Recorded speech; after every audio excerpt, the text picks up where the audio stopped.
Live from New Delhi, you're watching DD India News Hour, India's voice to the world. I'm Preeti Kaur. Coming up in the next 1 hour.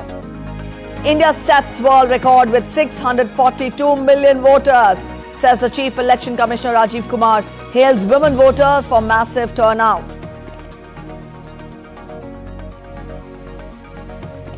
Markets at an all-time high after exit polls predict big win for BJP. Sensex soars 2,600 points. Nifty above 23,300.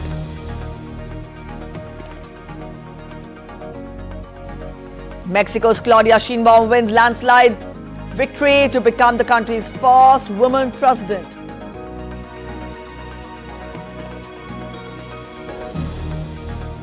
Israel accepts framework deal for ending conflict with Hamas following Joe Biden's new Middle East ceasefire proposal. And in football, 15-time champions Real Madrid presents the Champions League trophy to an ecstatic crowd in the Spanish capital's city centre on Sunday.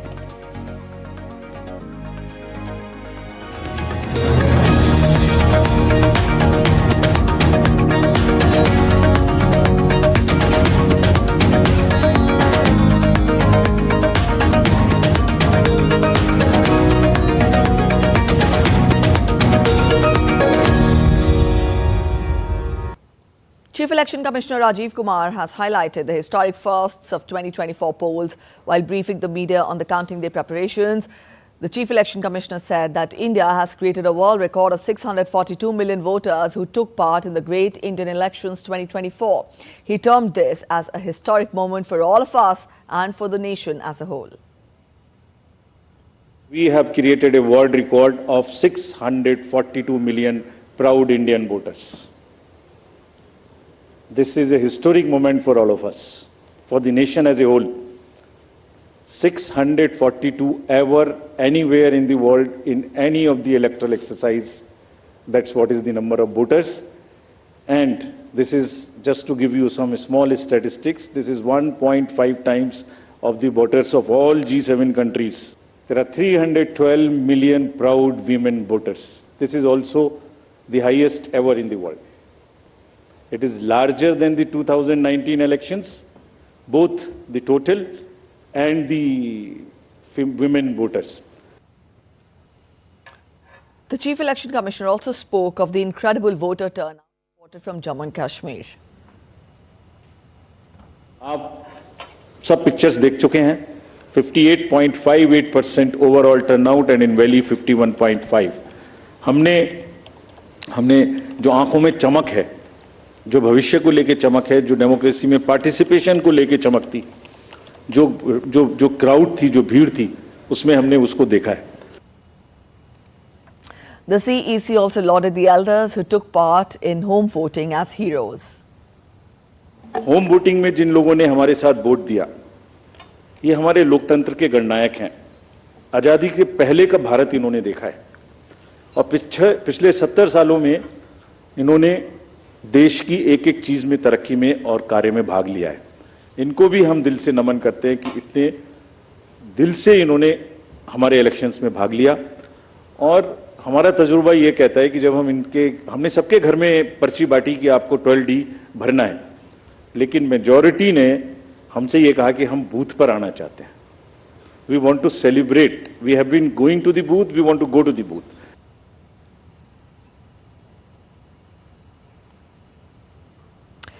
India's Election Commission has issued a handbook to the poll officials ahead of the counting of votes of the recently held general elections.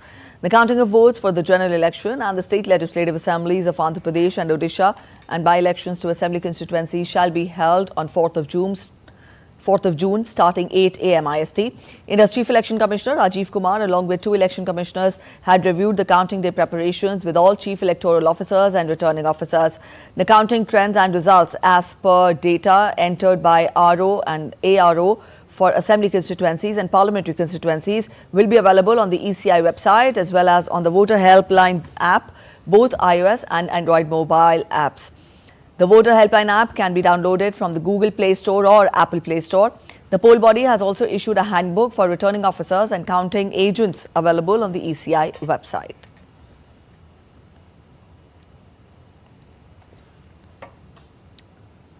Meanwhile, India's Election Commission has provided central forces to prevent any post-poll violence based on the assessment provided by states and central observers.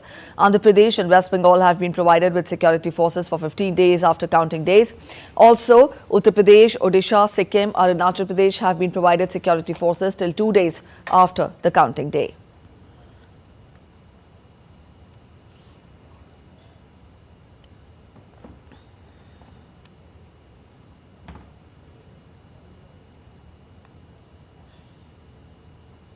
The Election Commission of India has ordered re-polls at one polling station each in the Barasat and Mathurapur constituencies for general elections in the eastern coastal state of West Bengal. The fresh polling will be held on 3rd of June from 7 a.m. to 6 p.m. Earlier, voting took place at these stations on June 1st.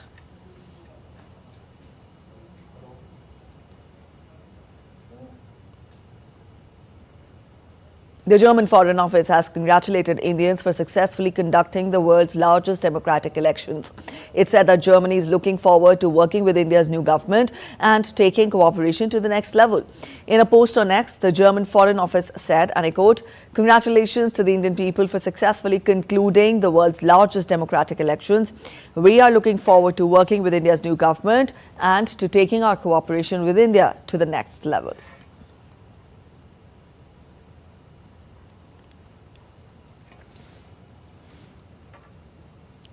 Nigerian Minister of Foreign Affairs Yusuf Maitama Tugar on Sunday also congratulated people of India and the External Affairs Minister Dr. S. Jaishankar for exemplifying their status as the world's bastion of democracy. In a post on X, Yusuf Maitama Tugar stated, and I quote him, "Congratulations to the people of India and Dr. S. Jaishankar for exemplifying their status as the world's bastion of democracy. This historic election, which lasted 44 days, was the largest ever in history with more than 968 million eligible voters out of a population of 1.4 billion. As the largest democracy in Africa, we join you in championing democracy, which is a key pillar of our 4Ds foreign policy agenda. Congratulations once again on a successful electoral season."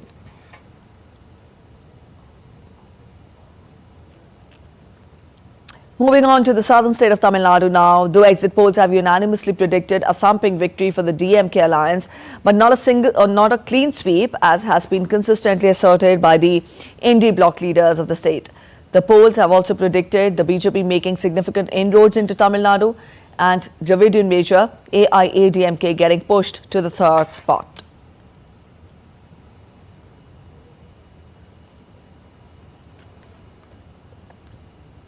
In Maharashtra, winning predictions are divided on the performance of the ruling Mahayuti compared to the MVA in the state. Exit polls have predicted that the BJP-led NDA may not secure the 41 Lok Sabha seats it won in Maharashtra in 2019.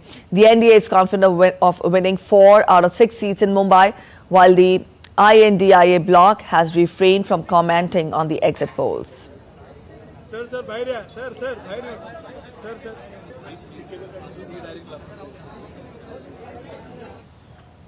The BJP is heading towards a hat-trick in Gujarat, as all the exit polls are predicting clean sweep in all the 26 seats in the state.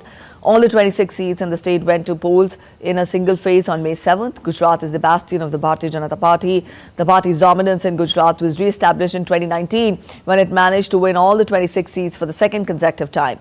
This time, BJP dropped 5 sitting MPs, highlighting a strategic shift. In Varanasi, preparations are in full swing for counting of votes on Tuesday at the counting centre, which is Paharia Mandi. There will be 9 rooms inside the counting centre, 8 belonging to assembly constituencies, and the 9th one will be dedicated to the returning officers. The final verification will take place there. Apart from that, the entire premise has been covered under CCTV surveillance. Nobody is allowed to go inside the counting centre without the ID card. Even the DM is not allowed without the ID card. There is a dedicated place for polling agents of respective parties as well.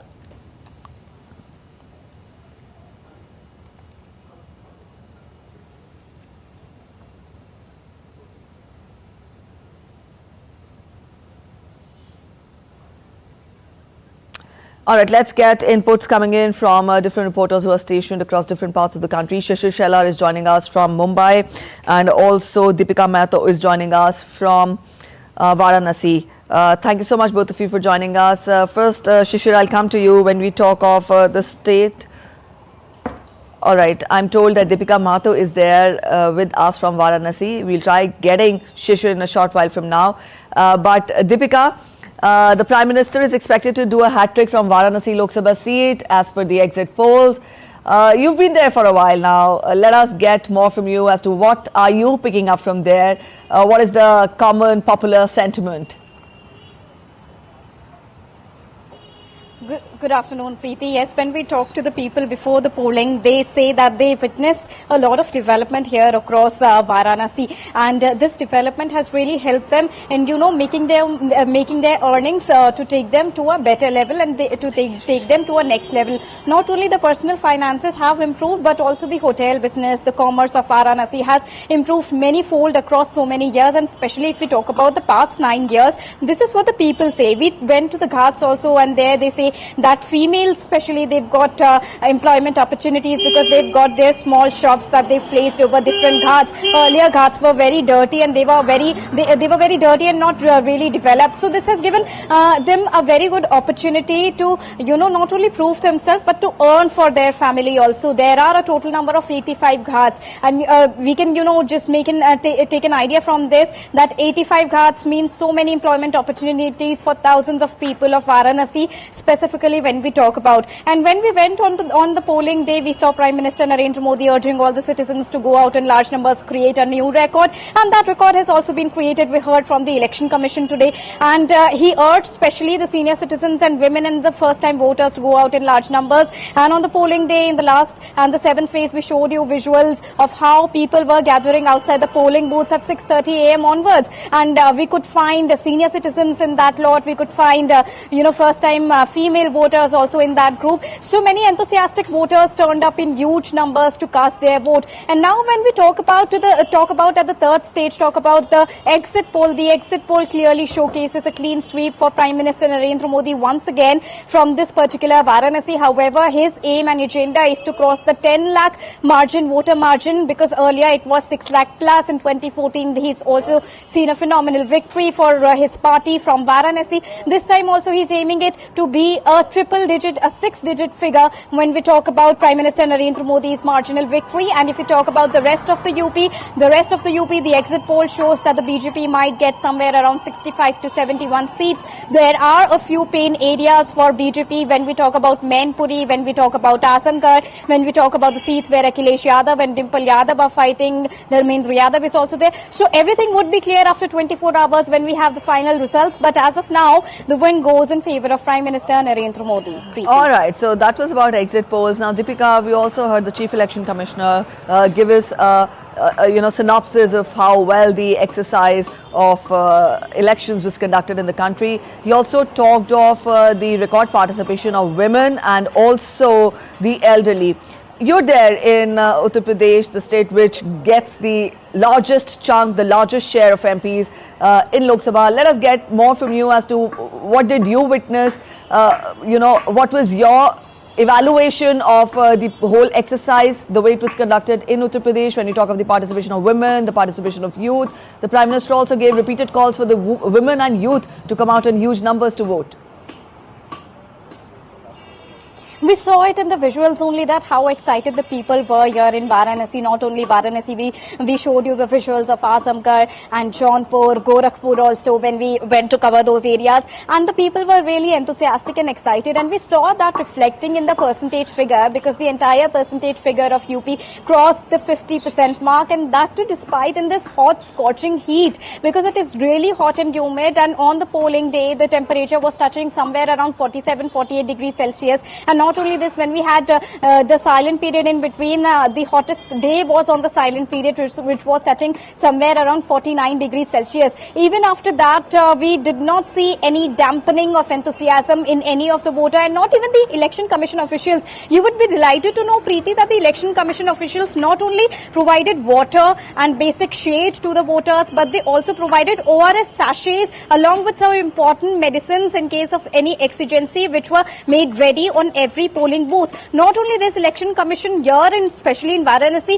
went a mile ahead and they provided jaggery along with lemon at all polling stations to the voters, that too for free. So the Election Commission made all the arrangements. They had put coolers also in different polling booths so that the people, they don't feel any sort of discomfort. However, there were few news regarding what happened because of the heat wave with the Election Commission officials. But taking cognizance of that fact, voters were really made comfortable on the polling day, Preeti, in entire UP. All right, so the voters were made comfortable in the entire of Uttar Pradesh. I'll take that forward to Shishir, who's there with us from Mumbai. Shishir, good afternoon. When we talk of the state of Maharashtra, then it comes in second with regard to the number of MPs in the Lok Sabha after the state of Uttar Pradesh. Let us get more from you. What role would the state play in national politics? And added to that, also, what are the exit polls, predicting there in Maharashtra? Well, absolutely, Pratik. If we talk first about the exit poll here, because looking at the exit poll, most of the exit polls saying that this time around it's quite a neck-to-neck fight in Maharashtra. Obviously, if we compare the number, especially from last year, the last year NDA's tally was around 41 seats out of 48, in which we have seen that the BJP won 23 seats and the undivided Shiv Sena won 18 seats, and that's how the tally in 2019 election reached 41. This time around, this particular number looks quite difficult to achieve for the NDA, because this time around we have seen here that the India alliance, particularly the Uddhav Thackeray faction, Sena, as far as the Sharad Pawar faction as well in NCP, both are getting a good seat as per the exit polls are to be believed. Yet the clear number is going to come out tomorrow.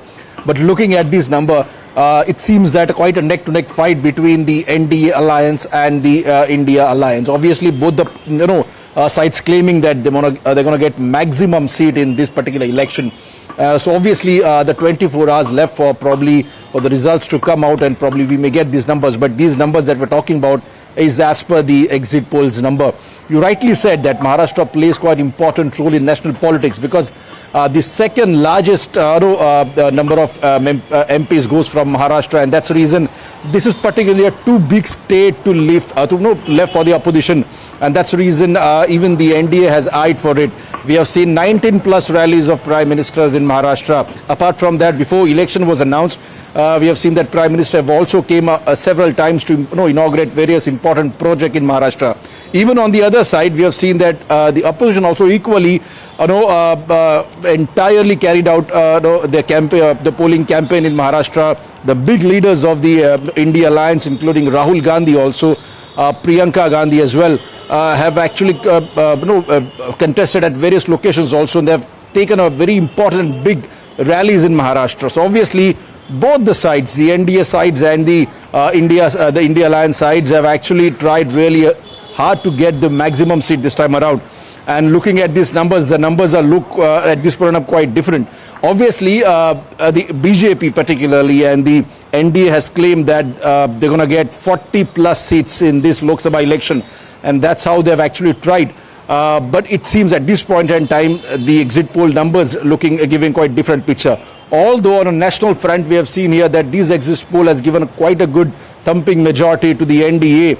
So obviously, in a nationwide, the mood is going with the BJP as per the exit polls are concerned. But in Maharashtra, probably the pictures are a bit different. And that's the reason it's quite a worrisome factor also for the NDA.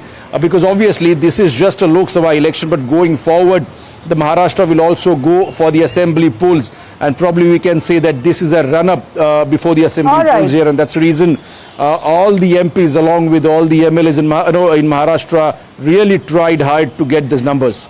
All right, that was about the exit polls, Shishir. But when you talk of these elections, then a very important aspect of the elections this year was the increase in the number of political parties from 4 to 6 now this time around. Let us get more analysis from you as to how have the permutations and combinations changed this time around. What is at stake? Because we're talking of how important the state is for it to be left alone, or for that matter, for it to have no bearing on the election results or little bearing on the election results. How do you put all this together? How do you analyze this for us? Absolutely, Priti. From the national perspective, if you look at them, the 19th of April, the election started till the 1st of May. It's such a long span here, probably in the history. The country has witnessed such a long election period, obviously. But obviously, hats off to the Election Commission because the way they have carried out this election, because the largest election in the world.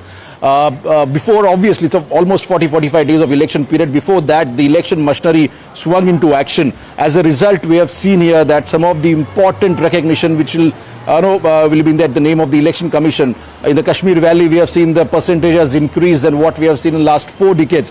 At the same time, we have seen that the transparent election, obviously, there's a lot of fear about the Election Commission, that how they're going to carry out this election, and that's the reason all eyes were set on them. Today, Election Commission has actually clarified that exactly how the process went on. The process absolutely transparent. We have seen here that how the EVM randomization was done, then it was distributed to all the polling stations here. Later on, we have seen that how the security has been put in place here. CCTV cameras were put in place to all the important areas where EVM had kept.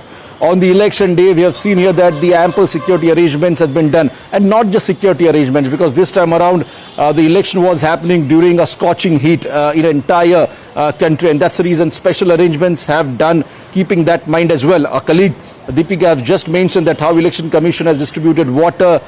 They've also made shades also. Apart from that, some of the other instruments have also been provided. So these are the important and small things that Election Commission has taken, and that's the reason the numbers have increased. Obviously, in Maharashtra, you rightly said, politically pictures are different, but obviously the preparation done by the Election Commission is absolutely well. Now, as far as the political aspect is concerned, you rightly said there's definite combination. Usually, we see a two-party in Maharashtra, that is NDA and the UPA. Till 2019, there was only 4-party in Maharashtra. That is Shiv Sena and BJP one hand, and the Congress NCP other hand. This time around, we have seen the fraction of 6 different parties here, and that's the reason now the vote has been divided. Obviously, this was the reason this time around that even the political pundit could not see that exact what could be the numbers and the results in Maharashtra. So we'll have to wait for another 24 hours, we'll get the entire numbers, even less than 24 hours, to get a clear picture. Thank you so much, both of you, for joining in with those details from Uttar Pradesh and Maharashtra. All right, turning focus to other updates now. Chinese daily tabloid The Global Times has covered the predictions of several exit polls by Indian media outlets. In an article, the publication says that if India can work together with China in the next term of the Prime Minister, it could pave the way for improvement in the relationship between the two countries. The article said, and I quote, India's Prime Minister Narendra Modi is likely to win a third consecutive term in office. Chinese experts noted that Modi's overall domestic and foreign policies will maintain continuity. Prime Minister is expected to persist in his efforts to bolster the country's economic growth. Analysts emphasized on the importance of India collaborating with China to uphold open communication to address differences in the bilateral relations. Prime Minister Modi will continue to focus on propelling the country towards becoming the world's third largest economy. Additionally, Modi's strategic approach includes enhancing India's global influence through diplomatic channels. Regarding China-India relations, the possibility of a strengthened confrontation between China and India is unlikely if Modi wins. The Chinese side has been committed to actively enhancing relations with India, believing that maintaining stable bilateral relations are in the interests of both the sides. It is imperative for India to uphold a strategic perspective towards China-India relations and collaborate with China to resolve differences through dialogue and communication.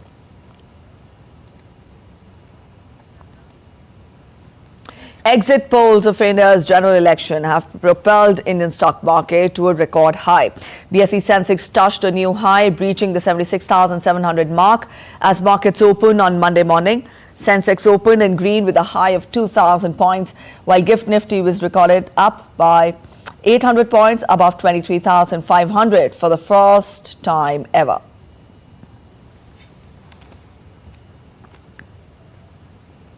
Shama Mishra is joining us from Mumbai. Shama, it's a no-holds-barred run at Dalal Street, and we've seen how markets are at an all-time high. First of all, a quick evaluation of yours on how the day opened for the markets, how the day started with regard to the market action. Well, Preeti, for starters, we understand that BSE Sensex is currently close to the 77,000 mark, and we are understanding that it will be no time when it makes another record high.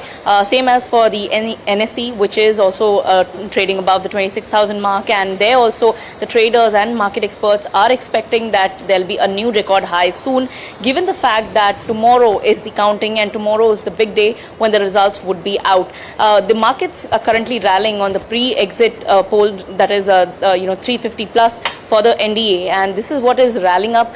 This is what is leading the markets to trade in green. We are also understanding there are tons of domestic factors that are giving boost to the markets, given the fact that the UPI numbers have also come in record high. Apart from that, the recent GDP numbers that have also exceeded way past the expectations, and we are also expecting a good monsoon, because the monsoon's coverage in Kerala has already begun, and soon it will be all over the country. And with that, the sowing, the production, which is expected to be good, will lead to a drop in inflation. So all these factors are giving a boost to the markets. But yes, the big factor that is driving the markets are the exit polls results, and tomorrow is the big day that I've already mentioned, where it is the highest. There's a huge possibility for both the Sensex and Nifty to create new record highs, and also there'll be a lot of historical landmarks for the markets to look out for, like the counting tomorrow. Then there'll be swearing in ceremony, where the markets would be giving a sustained rally. What we are expecting. All right. And we have also spoken to experts, where they are saying that this is definitely a sustained one, and after the formation of government, because the markets are having this confidence that for the next 5 years the reforms will be stable, there'll be continuity, there'll be stability, and there'll be a lot of development which will lead India in the entire world's record ranks of the best performing nations. All right, continuity and stability are two important factors that has led to this confidence in the markets. But then, Shyama, spell out more as to what experts are saying about this sustained rally that has been seen at the markets today. For how long do we expect this to continue? Well, Preeti, we have been discussing this with the experts, and again we are asking them that is this a sustained rally? Is this going to see any correction? So they have been saying that markets new and markets are actually, strong at the point where they are seeing next 5 years is going to be a year term for the government, where there'll be continuity, where there'll be stability. So they know for the fact that 350 is the number which is being projected. There'll be more numbers what they're expecting, and given the fact that 272 is the magical number, BJP is easily securing that, and that is why this is not something which is all of a sudden. People were knowing, the experts were knowing that this is going to build up, and like I mentioned, there'll be more major milestones like the swearing in ceremony, where they will be seeing who will be the Prime Minister, and everyone knows that it will be Prime Minister Narendra Modi. So how much thrust has been given on development, how much thrust has been given on investments, and a lot of outside investments, international investments are coming to the country, and these are all the factors that are giving a boost, that are giving a confidence to the markets, to the investors, that it is high time to enter Indian markets. And we are also seeing there are a lot of first-time investors, new investors trying their hands. But right. One good thing over here is that a lot of these investors, they are not doing intraday, they are doing long-term. So the money is here, and the money is leading to the markets rally, and we are going to see a sustained rally for some time. But then yes, once the euphoria of the domestic factors, is done, has passed away, the swearing in ceremony and everything is done, we will have to look at the international factors as well. All right, we leave it here, Shyama. Thank you for joining in with that evaluation. India's Prime Minister Narendra Modi expressed his new resolve after his 45-hour-long meditation in Kanyakumari concluded. He exhorted citizens to dedicate the next 25 years solely for the nation. He said everyone's efforts will create a strong foundation for the coming generations and the coming centuries, taking Bharat to new heights. Explaining the roadmap for the coming years, Prime Minister said that the development trajectory of India fills us with pride and glory. But at the same time, it also reminds the 140 crore citizens of their responsibilities. Now, without wasting a single moment, Indians must step forward towards greater duties and larger goals. Prime Minister added that the world of the 21st century is looking towards Bharat with many hopes and said that Indians will need to make several changes to move forward in the global scenario. He also said that we need to change traditional thinking regarding reforms. He added that India cannot limit reform to just economic reforms and must move forward in every aspect of life towards the direction of reforms.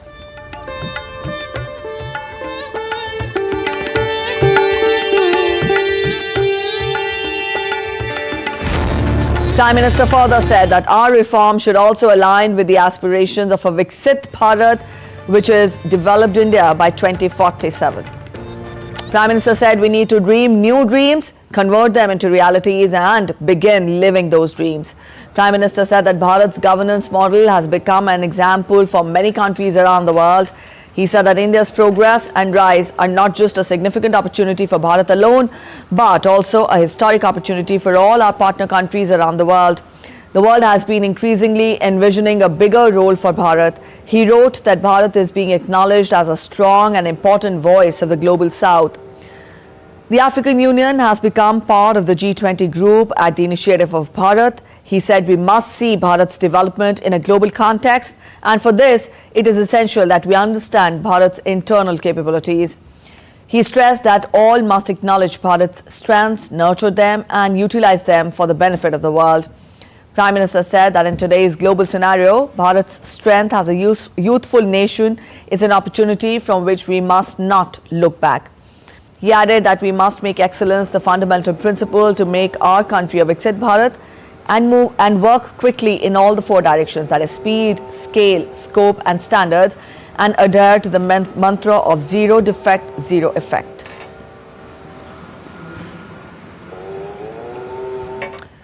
You're watching DD India News Hour. We're heading for a short break, but after the break, torrential rains over the weekend caused massive devastation across Sri Lanka, claiming at least 15 lives.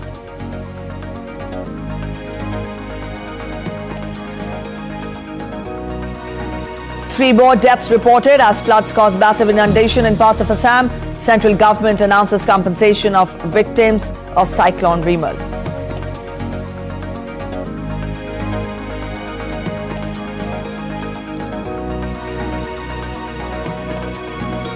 Heavy rains caused an alarming rise in the level of Natison River in Italy. Search and rescue operations underway.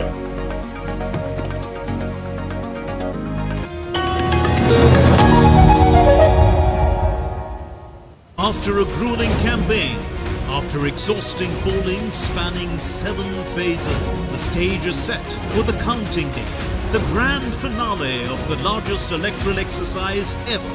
DD India is all decked up and ready, counting of votes for India's general elections. Accurate and fast results, in-depth analysis with experts and reporters everywhere. Only on DD India, 4th June, 6 a.m. onwards.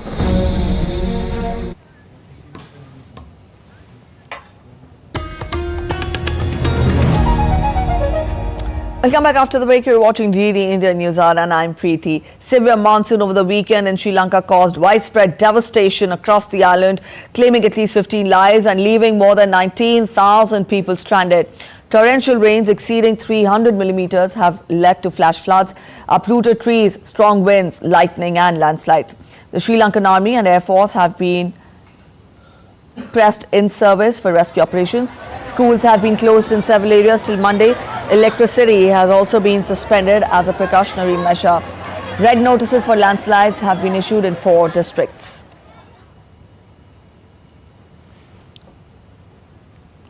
Rain lashes parts of Hyderabad and Bengaluru after a spell of dry weather. India's weather authorities predict thunderstorms, lightning and gusty winds to batter several parts of Karnataka, giving people short respite from the sweltering heat.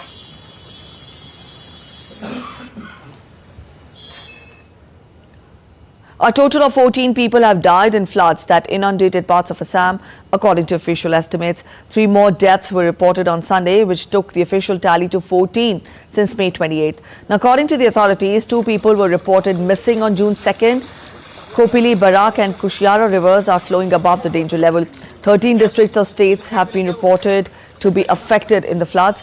Nagaon is the most affected district with more than 3 lakh people impacted, followed by Kachar, where the number of affected persons is more than 1 lakh. The central government has announced compensation of 2 lakh rupees for the families of the victims of Cyclone Remul in northeast and Bengal.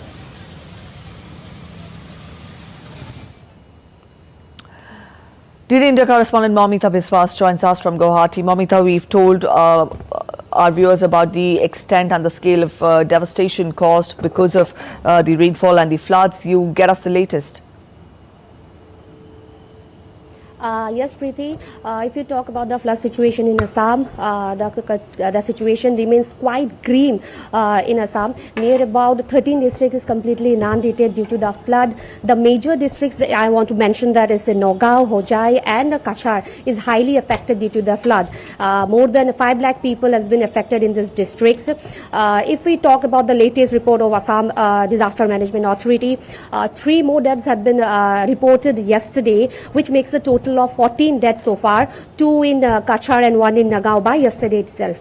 And if we talk about the relief camps and the distribution that's going on in Assam, the NDRFs, the SDRF and the local bodies are working very hard to take out the people from the danger zone to the safer zone. They are evacuating all the peoples as much as possible. If we talk about the number of relief camp, near about 275 relief camps has been made so far, where near about more than 1 lakh people is taking shelter in those relief camps. If we talk about the medical team, 52 numbers of medical team has been deployed by the authorities in the inundated area. So far, the situation is quite grim, but in some districts the situation is improving. Only in Nagaon and Hojai, the flood situation is quite extreme in those areas. Although the IMDA has been predicted heavy rain in coming days, so we are just hoping that the situation may improve in some districts, but in the heavy rain areas, the situation may go quite worse in coming days. All right, Momita, we leave it here. Thank you for joining in with those details. And 2 bodies were recovered from Italy's Natizone River on Sunday after it was flooded. 3 people went missing on Friday after water levels began to rise unexpectedly due to heavy rainfall in the area. The local fire department led extensive operations. Search and rescue efforts were underway for the 3rd-person occurrence.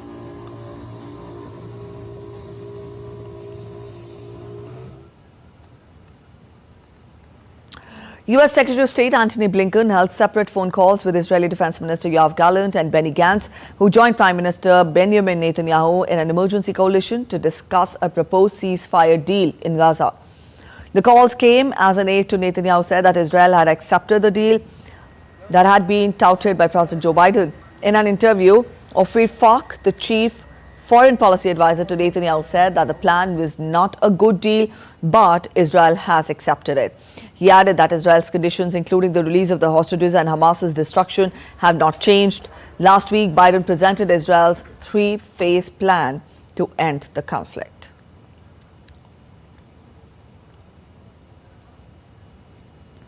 A drone launched by Lebanon's Hezbollah fell in the Israeli coastal city of Nahariya, causing a fire, but no injuries.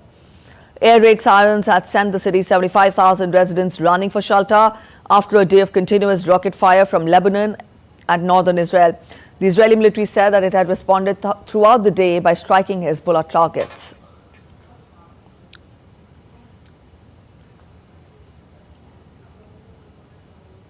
In the United States, former President Donald Trump said that he would accept home confinement or jail time after his historic conviction by a New York jury last week, but that it would be tough for the public to accept.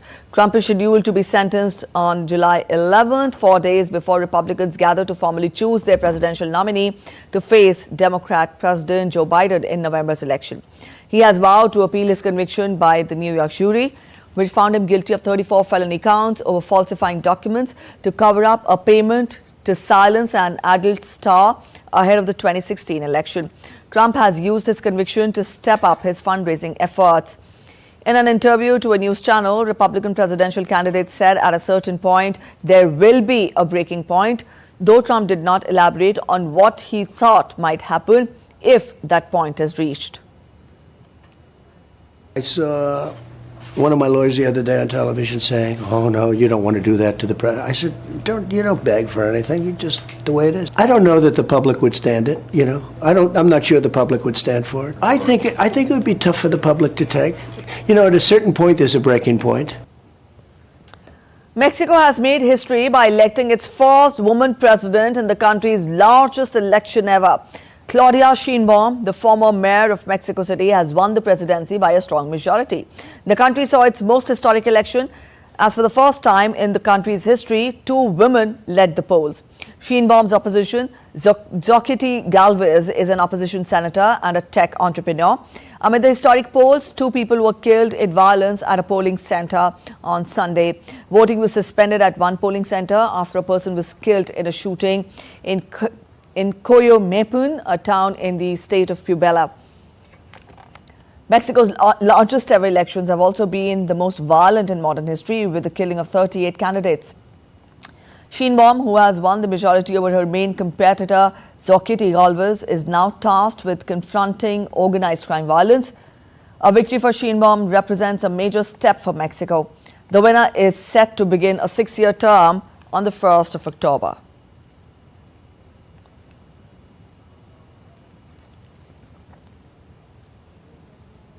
Meanwhile, Mexico's outgoing president, Andrés Manuel López Obrador, hailed the election of his ruling party's candidate, Claudia Sheinbaum. Felicito a Claudia. I congratulate Claudia Sheinbaum, who came out as the victor with a wide margin.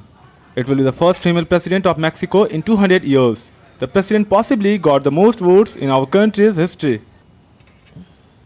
Up next, we take a look at other stories making it to the headlines from across the world. Qatar Airways CEO Badr Mohammed Al Mir informed the media that Qatar Airways is in talks with Australian government to operate more routes in the country. The airline plans to expand its operations in the Australian market.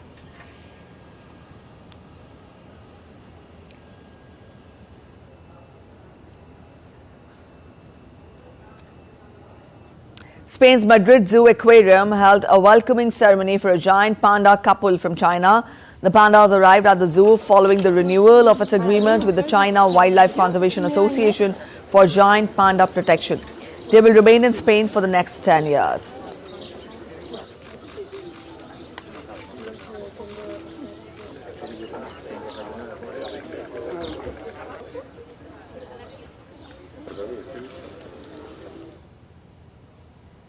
India's External Affairs Minister, Dr. S. Jaishankar, took to social media platform X to extend his greetings on Italy's National Day. Dr. S. Jaishankar said, and I quote him, "Warm greetings to FM Antonio Tajani and the government and people of Italy on their National Day. We reaffirm our commitment to strengthen strategic partnership and pursue our shared priorities."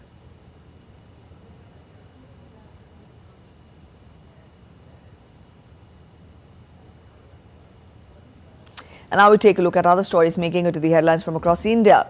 India's President Draupadi Murmu and Vice President Jagdeep Dhankar have expressed grief over the death of people in a road accident in Rajgarh district of Rajasthan.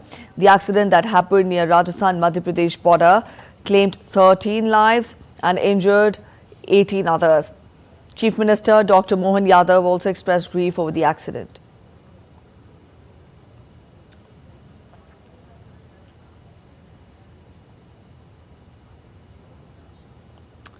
Amul announces price hike across all its variants by Rs 2 per litre. The price rise will be effective starting Monday. Following the trend, Mother Dairy too increased milk prices by rupees 2 per litre effective from June 3rd. The Supreme Court of India has directed the Upper Yamuna River Board to hold a meeting on June 5th of all stakeholder states to resolve the water crisis faced by the residents of Delhi.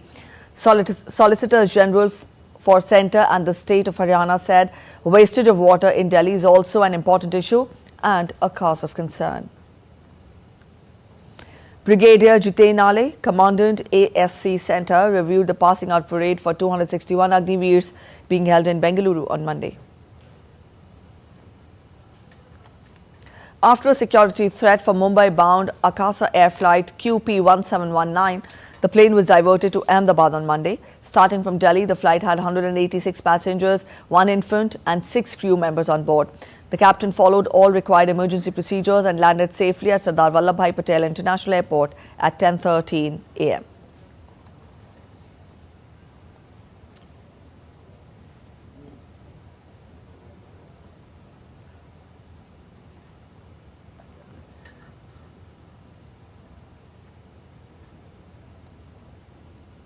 Apurva Chandra, the Secretary of Ministry of Health and Family Welfare, has just returned from the 77th World Health Assembly in Geneva, where he served as the chair of committee. In presenting his report on the committee's work over the past 6 days, he emphasized on the Assembly's intense agenda and the rich discussions that led to pivotal decisions shaping the future of global health. DD India's correspondent Siddharth Bhardwaj had the opportunity to speak with him in an exclusive interview. Let's listen in. India played a crucial role in helping other countries agree to the adoption of International Health Regulations 2005 held at the 77th World Health Assembly in Geneva few days back to protect against future pandemics. Now to know more about this, I have with me India's Health Secretary, Mr. Apurva Chandra. Sir, thank you so much for joining in. Tell us about the outcomes of the 77th World Health Assembly and especially which are of relevance to India. Actually, in this World Health Assembly, there were two major treaties which were being looked at. One is the amendment to the International Health Regulations 2005 and second was the Pandemic Treaty. The Pandemic Treaty is again which has been proposed post the pandemic, then how the vaccines will be given, how the pathogens will be accessed. So that is part of the Pandemic Treaty and both these regulations are under discussion for over 2 years now. In fact, in the last 4 months also, many of our delegations went and they were part of these discussions throughout. And not much conclusion has been reached. Even on the 25th, just before the start of the World Health Assembly, also these were discussed. Now, what happened was that what happens is that these two treaties are being discussed separately. The IHR was being discussed separately and the Pandemic Treaty was being, INB was being discussed separately. And both the groups, because there were some commonalities. And then one group would say something, pass it on to the other, then the other will pass it on to this one, and a common decision was not getting reached. So in this, as a chair of Committee A, I proposed on the first day itself, that is on 27th, and we floated a white paper on the 28th, which was the next day, that there should be one common drafting group for both the treaties. And I think that was of a great help, because then the two groups came together, the countries, all the representatives which were basically going in two different groups, they came together. And at least they were able, over the next 3 days, a lot of midnight oil was burnt. Even our Indian delegation, they all participated, they were part of that. And on all the 3 days, I think meetings went on till 11 o'clock, 12 o'clock, and on one day, in fact, it went on till 2 a.m. in the morning. But finally, on the last day, that is on Saturday, that is the 27th, that is on the 1st, the final agreement was reached at 11 p.m. in the night. And when the meeting was to conclude at 12 midnight, 11 p.m., we were finally able to conclude the IHR. And that was largely because these two groups came together. Okay. Sir, what role has India played in ensuring that the world comes together to address a global health challenge? See, the major issues there were from the African Union, because they are largely the recipients of any vaccines, and then the European and US. And India, of course, plays the mediatory role because we are on both the sides in terms of that we are major producers of vaccines also. We have helped so many countries during the pandemic period, and we also understand what the low-income countries, we represent the global south. And while the global north also respects us because we are major producers and we are on both the sides, so we play a large mediatory role in this. Definitely. Sir, we all, the entire world knows about the COVID-19 pandemic, and that was the time which was really hard for everyone. We also saw the response when it comes to addressing the health issues of people. So I want to ask you, sir, is the world ready for another pandemic? This IHR, I think, is a step ahead because it shows that 194 countries can come together. They can work on a common platform and they can erase their differences and arrive at a common agreement. So I think this IHR is a big step. Now, in this particular WHA, because the time was short, the INB could not be finalized, the pandemic treaty could not be finalized, and another 1 year timeline has been given. Optimistically speaking, people are saying that maybe they will target December. But that is a treaty which, again, people are looking forward to, and we hope that all the countries will, like in the IHR, they will come together at least in the next World Health Assembly, that is the 78th World Health Assembly, that treaty would also be signed. Definitely, sir. Climate change, pollution, these things, amongst the other things, are having a negative impact on human health. So how was this issue taken up at the Assembly? The Committee A, the remit of Committee A was all these issues were discussed in Committee A, and they were long discussions because all the countries mentioned their own concerns about that. And finally, in this Committee A, which I was chairing, there were 9 resolutions which were passed, and all these issues were covered. There were a lot of discussion, but finally everything was arrived at a consensus. And another major decision in the Committee A was that the program of action of WHO for 2025-28, which is the first program of action after the pandemic. So that 4-year program was also discussed and passed. So that will set the agenda of WHO for the next 4 years. Up next, we turn focus to sports now. We talk of Italy's soccer stint. Fiorentina coach Vincenzo Italiano confirmed that he was leaving the Serie A club after their season-ending win over Atalanta on Sunday. Fiorentina beat Atalanta 3-2 in their last game of the campaign. Italiano arrived at Fiorentina in 2021, leading them to 2 Europa Conference League finals and the 2022-23 Coppa Italia final, which all ended in defeat. They finished 8th in Serie A this season and will play in the Conference League playoffs in the upcoming campaign. Namibia beat Oman in the first super over of the T20 World Cup since 2012 to begin their campaign on a winning note in Barbados. The match had gone to a decisive extra over after a tense duel saw both teams finish with 109 runs. David Owize was the hero for Namibia in Sunday's late match, contributing 13 runs in the African super over total of 21 before restricting Oman to 10 runs with the ball in hand to seal a crucial win at the Kensington Oval. Meanwhile, Oman had looked to be heading for defeat after a super 4-wicket bowling display from Ruben Crumpelman saw them all out for 109 off 19.4 overs. All right, that's it in this edition of DD India News Hour, but let us know your thoughts on the news of the day. For those of you on the go, you can get all the latest news and updates from India and across the world on the DD India mobile app. This app is available on both Android and iOS platforms. You can scan the QR code on your screens to download now. We'll be back with more news as it breaks here on DD India. I am Preeti Kaur signing off, and from all of us here in Delhi, thanks for watching DD India News Hour.